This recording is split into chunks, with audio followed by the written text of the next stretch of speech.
And I would like to ask, I will come to you. I want to just do one question from the online audience, which kind of follows up on your point of diversions.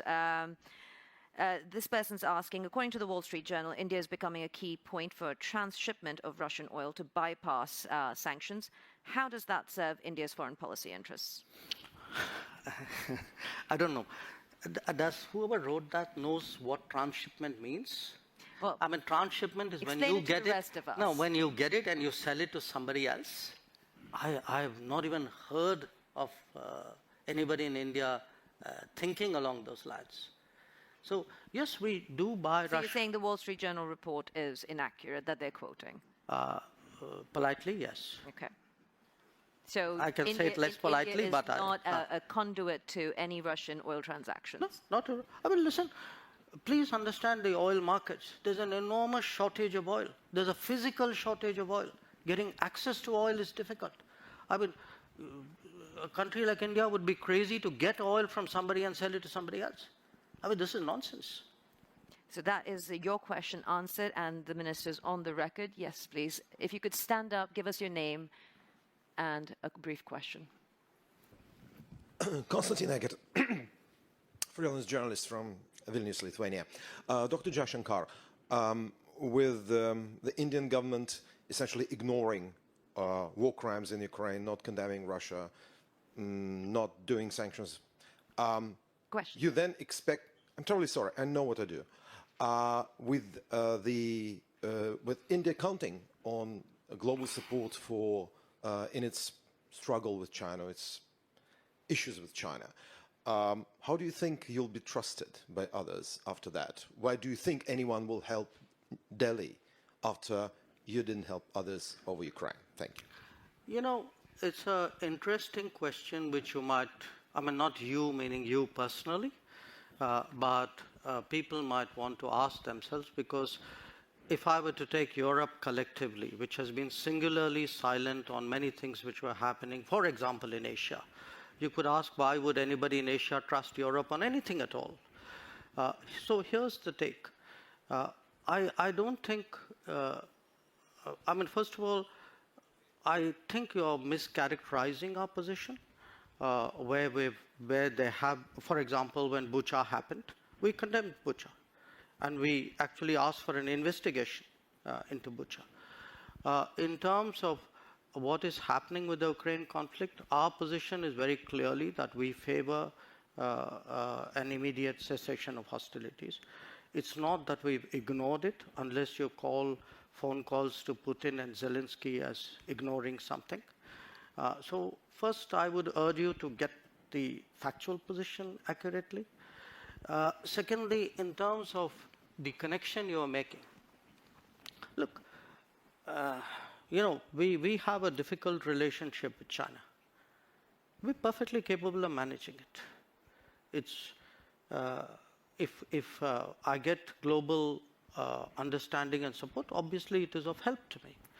But this idea that I do a transaction, that I come in one conflict because it will help me in conflict too, that's not how the world works. So a lot of our problems in China have nothing to do with Ukraine, have nothing to do with Russia. They predate it. And there are, I mean, if we are getting into who is silent on what issue at what point of time, I could point to a whole lot of issues on which, as I said, I mean, Europe has sort of held its peace. So, I mean, it's a great polemical point you made.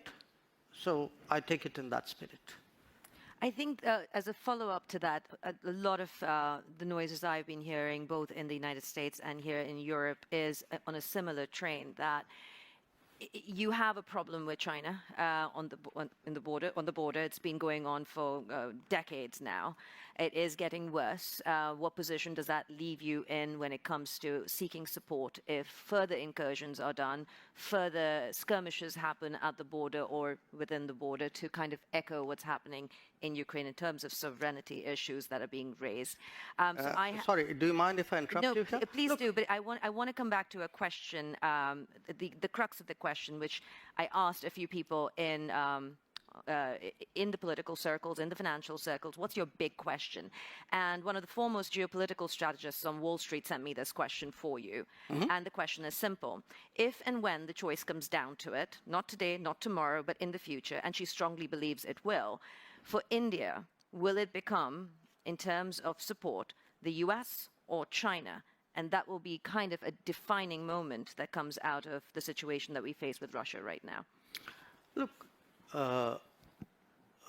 number one, why I wanted to interrupt you in a way. I mean, I'm partly reacting to the previous observation. Somewhere Europe has to grow out of the mindset that Europe's problems are the world's problems. But the world's problems are not Europe's problems. That if it is you, it's yours. If it is me, it's ours. I think that's something, and I see, reflections of that. Again, in terms of, there is a linkage today which is being made.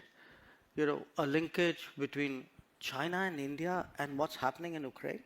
So come on, guys. I mean, China and India happened way before anything happened in Ukraine.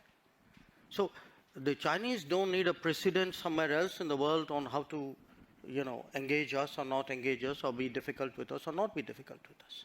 So as I said, I mean, I just see this as frankly a not very clever argument, a very self-serving one. This idea that, your grand strategy must be about how you will choose. I will do what, as all of us do. I will weigh the situation, everybody, after all, how do countries eventually make decisions? Mr. Jaishanker, there will always be two axes at this point. I think it's an understood, accepted fact that you have the West, US-led, you have China as the next potential axis. Where does India fit into this? Are you planning to not take a side? No, I'm sorry. That is exactly where I disagree with you. This is the construct you are trying to impose on me, and I don't accept it. I mean, I don't think it's necessary for me to join this axis or not, and if I'm not joining this, I must be with the other one. I don't accept that. I mean, I think I'm 1/5 of the world's population. I am today the 5th or 6th largest economy in the world. I mean, forget the history, civilization bit, everybody knows that. But I think I'm entitled to have my own side. I'm entitled to weigh my own interests, make my own choices. And my choices will not be cynical and transactional, but they will be a balance of my values and my interests. There is no country in the world which disregards its interests. So, as a final question, because I know you have to go, and our time has been cut short and a little the bit by coffee your break staff. is coming. And yes. the coffee break is less important, but your staff is insisting you have meetings. As a final question, then, to leave us with this perspective, as you say, there's a whole part of the world that we are ignoring and the perspectives that we're ignoring. What will or what is India's position on the world stage? Because if you want to talk about 1/5 of the world's population, you cannot also sit on the fence when it comes to foreign policy matters. Non-alignment isn't plausible if you want to take your position on the world stage. What does it look like with 3 years of your government left, approximately? And what does Of this term. Of 2 years, actually. Oh, 2 years. Yes. Thank you for the correction. Yes. Or even in the next decade or so. What is India's position? Sitting on the fence is not an option to be a world leader. Look, I don't think we're sitting on the fence. Just because I don't agree with you doesn't make me sitting on the fence. It means I'm sitting on my ground. And my ground is actually, what are the big challenges of the world? Okay, big challenges of the world are climate change. I think I'm very critical to the solution. I can be an exemplar. I can be actually an arena for an enormous leapfrogging of green technologies. Look at terrorism. Look at the emergence of a world order. Look at security. Look at sustainable development goals. I mean, you take any and all of the big challenges of the world, some part of the answer either comes out of India, can be contributed to India. And again, I hate to say, it's a bit like a broken record, but look, a lot of things are happening outside Europe. We have, partly because of climate change, for a lot of humanitarian, natural disasters, humanitarian responses. In our part of the world today, a lot of people look to us to help out. The days when they expected Europe to come, which Europe did at the 2004 tsunami. The difference today is nobody's even thinking of that anymore. So the world is changing, new players are coming, new capabilities are coming, but a new agenda must come. The world cannot be that Eurocentric as it used to be in the past. And who will India play with? Will it be Europe and the US, or will it be China and Russia? Look, they're not exclusionary, but we are a democracy. We are a market economy. We are a pluralistic society. We have laws and contracts.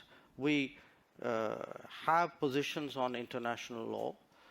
So I think that should give you a fair part of the answer. After all, you began the question with a reference to the Quad. I mean, even though we didn't get much time to talk about it, but the fact that you have today a grouping like the Quad, we just had its summit in Tokyo, where very important decisions were made on connectivity, on telecommunications, on supply chains, on cyber security, on maritime domain awareness.